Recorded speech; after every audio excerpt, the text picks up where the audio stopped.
War. War never changes. Some kind of war junkie? Gentlemen, you can't fight in here. This is the war room.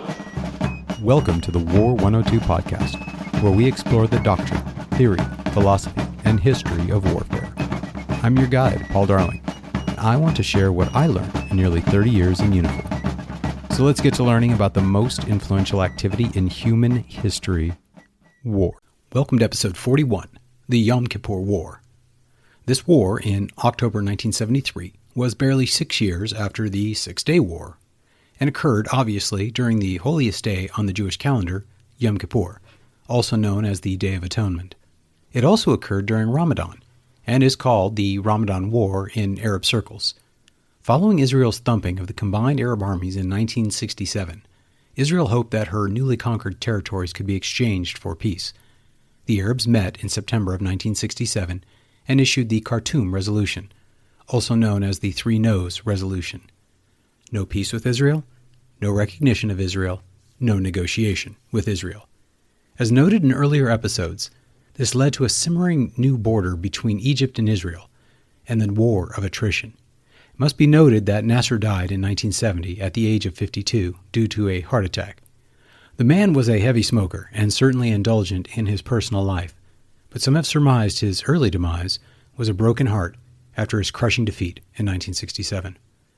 During the War of Attrition, the Egyptians were not faring well, losing expensive Russian jets and having their air defense batteries literally stolen in the dead of night. Anwar Sadat, Nasser's ally during the coup to overthrow King Farouk, and now president of Egypt, decided to wage peace to prepare for a future war. One of his first acts was to replace the largely political General Officer Corps with a more competent group of military professionals. The Soviet Union provided massive amounts of armor and air defense. Israel and Egypt both assumed that the decisive victory of 1967 was largely due to Israel's command of the air and superior armored forces. Egypt had no hope to directly counter these, but rather focused on anti-air and anti-armor capabilities. Israel, for its part, neglected its mechanized infantry and artillery capabilities, and focused on improving the quality and quantity of its tank corps and air force. The Israeli defenses in the Sinai by 1973 were fairly sparse, relying on the Bar Lev line, a defensive network along the Suez Canal completed by 1970, but designed for far larger forces. 3 roads ran along the east bank of the Suez. The closest was the infantry road, very close to the Suez, less than a mile in some parts.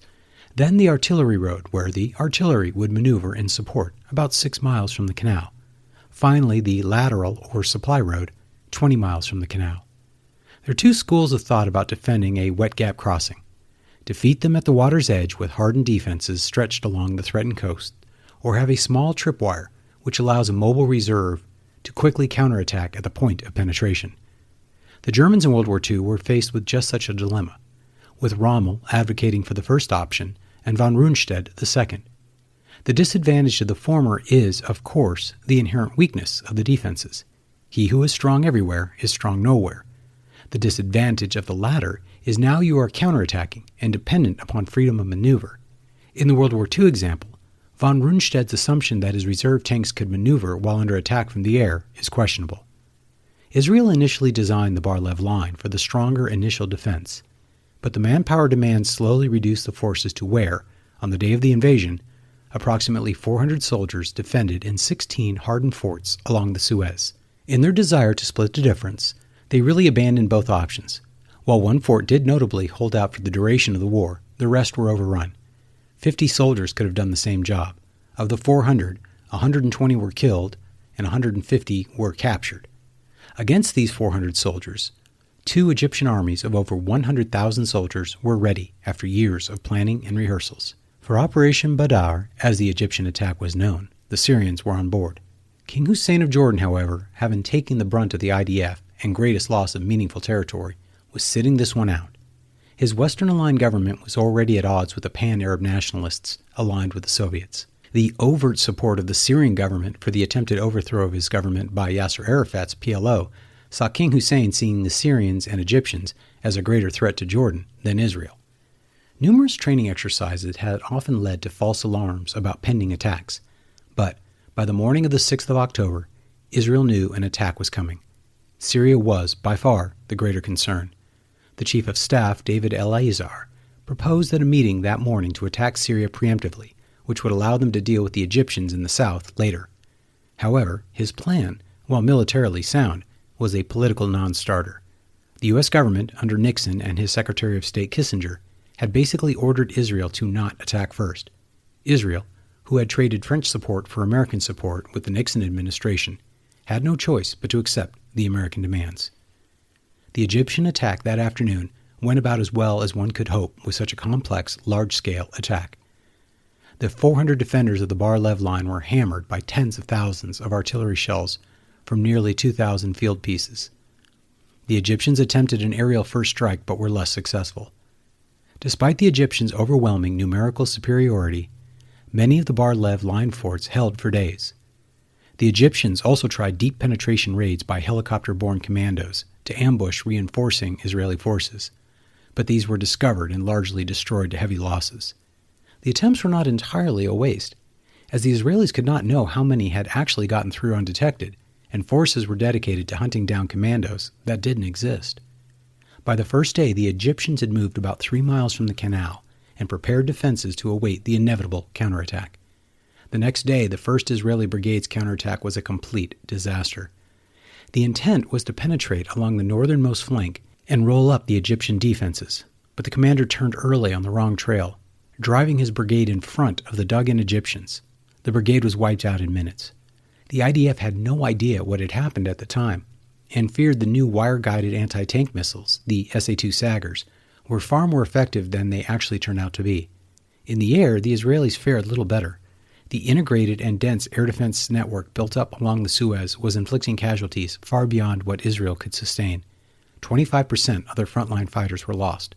The Egyptians pushed forward another 2 miles. All attempts at going further were stopped. The Egyptians could not push past their air defense network or risk being destroyed by IDF aircraft, and the Israelis had a larger problem to deal with that kept them from addressing the Egyptian successes. While much of the Yom Kippur War focuses on the battle at the Suez Canal, this was, from the Israeli perspective, the secondary fight. It was the northern front, with its complete lack of depth, that was the most important fight for Israel, and one which puts into context the later half of the Sinai campaign. The Israelis had but 2 armored battalions defending the post-1967 border in the Golan Heights, known as the Purple Line. You'll note the Green Line was the pre-1967 border. This against 5 Syrian divisions. The Israelis had another brigade available which it held in reserve. The northern 74th Battalion destroyed over 50 tanks with few losses. The southern 53rd Battalion lost several more tanks, but likewise destroyed the lead Syrian armored unit. The Syrians continued to push in the south, and eventually the 53rd, with supporting infantry, was down to 3 tanks. But the line held. Unlike the fight in the Sinai near the Suez, only a few miles separated the belligerents from the Israeli population. There was no space to trade for time. The Israelis were likewise hampered by assuming the Syrian attack would happen later in the day. The timeline for reinforcements was not able to match the earlier attack, and Syrian commandos were able to ambush the hastily assembled reinforcements. The key terrain for the Golan Heights was the road going through the Quneitra Gap. Here, the 7th Armored Brigade was able to reinforce the initial light forces. The rocky Golan was not impassable for armor, but it was slow going. The gap provided a rapid axis of advance, and both Israelis and Syrians recognized it. The Syrians actually had the technological advantage, as their tanks had infrared night vision equipment, while the Israelis did not. So most of the fighting occurred at night, with Israel using bright searchlights. These flooded out the primitive night vision sites, while also causing the engagement distances to be counted in the few hundred yards, far closer than most armored conflicts in the desert. The southern Golan, with its flatter terrain, was proving to be the hardest fight for the Israelis. After the failure to take the Quneitra Gap, the Syrians massed their armored forces in the south. The modern T-62s of the Syrian main effort was a better tank than the Centurions and upgraded Shermans. The Israelis, desperate to reinforce their hard-pressed defenses, reinforced piecemeal rather than in large units. Companies, platoons, and various ad hoc organizations were thrust into the battle with little guidance other than to kill the enemy. In the midst of this chaos, Syrians penetrated the front lines of the Israelis at night, unknown to both forces. As the Israelis rushed to the lines, they found themselves passing Syrian armored forces. Point-blank night engagements caused chaos and destruction throughout the southern Golan. Here, the superior small unit leadership of the IDF proved the true decisive difference. In all this chaos, the overall Golan commander, Hafi, feared the Golan might be lost and alerted Eleazar of the threat to the Galilee. The Israeli Air Force was ordered to cancel their planned destruction of the Egyptian air defense network and instead focus its forces on the Syrians. The Sinai would have to wait. But the Israelis lacked the intelligence required to destroy the Syrian air defense, losing several Phantoms while doing little to weaken Syrian air defenses. As such, the IDF played little role in the defense of the Golan. The delay and loss of many of their top-line aircraft made the attack on the Egyptian air defense network likewise a failure. Now armored forces were diverted from the Sinai to the Golan.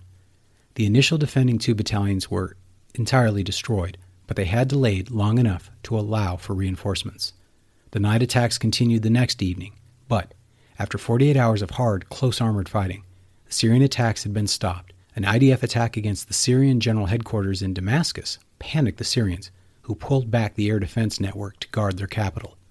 On 10 October, the last Syrian unit was pushed back across the Purple Line. The Israelis debated whether to push further into Syria and ultimately decided their prestige demanded it, and any land taken could be traded later. Israeli armor advanced to within artillery range of Damascus. At this, Iraqi and Jordanian forces reinforced the Syrians, King Hussein of Jordan assuring the Israelis that his political standing demanded it. On the 10th, the tide had turned for the Israelis. The Syrians and Egyptians had been stopped. The former were retreating, and the Egyptians, at least, had stopped advancing. But Israeli pressure against Syria, by advancing on Damascus, forced the Egyptians to resume their offensive, and the 2nd and 3rd Egyptian armies attacked with 1,000 tanks, and the Egyptian Air Force responsible to protect from Israeli Air Force attacks, as they had now advanced past their fixed air defenses on the Egyptian west bank of the Suez. Hundreds of Egyptian tanks were quickly lost, advancing into fixed Israeli defenses. This attack on the 14th was immediately followed by an Israeli counterattack, which penetrated the gap between the 2nd and 3rd Egyptian armies and crossed the Suez into Egypt. The night of the 15th was chaos for the Egyptians, who had no idea the Israelis had crossed the canal. This Israeli force branched out from the single crossing point and rolled up the defenses of the Egyptians, largely without a fight. The fixed surface-to-air missile sites were decimated. The Syrian threat gone, Israel was able to use its interior lines to quickly move armored forces from the Golan to reinforce this massive success in the south. The Egyptians initially discounted the Israeli crossing, thinking it a diversion, but they soon realized the extent of the Israeli penetration. Hasty counterattacks were thrown at it from the air and ground, not the Arab forte.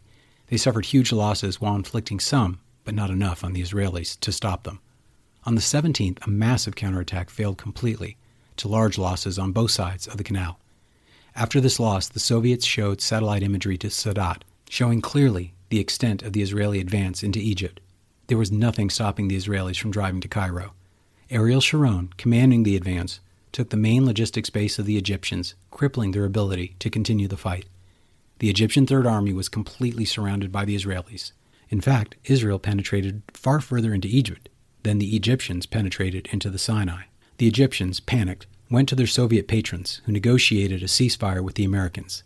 The direct belligerents had no part in the negotiations. Just hours before the ceasefire went into effect, Soviet forces in Egypt fired Scud missiles, killing several Israelis. This was the first combat use of the Scud. The chaos of the Israeli advance left units in unknown locations, and isolated small fights continued for days as each side accused the other of violating the ceasefire. The surrounded Third Army attempted to break out again and again. In fact, despite the technical ceasefire occurring on the 23rd of October, fighting continued all the way until January. In the end, the Israelis advanced within 60 miles of Cairo.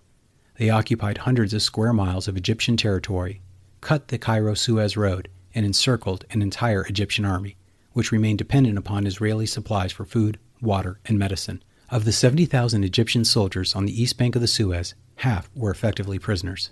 The Israelis, while a cohesive unit, were vastly overstretched. Both sides claimed victory, but for the Israelis, it felt hollow compared to 1973. Mayer's decision to not preemptively attack caused the fall of her government. The political aspects pre, during, and post-war are themselves fascinating and worth further study. From the military perspective, the inevitable political interference with military affairs carries obvious risk, both political and military.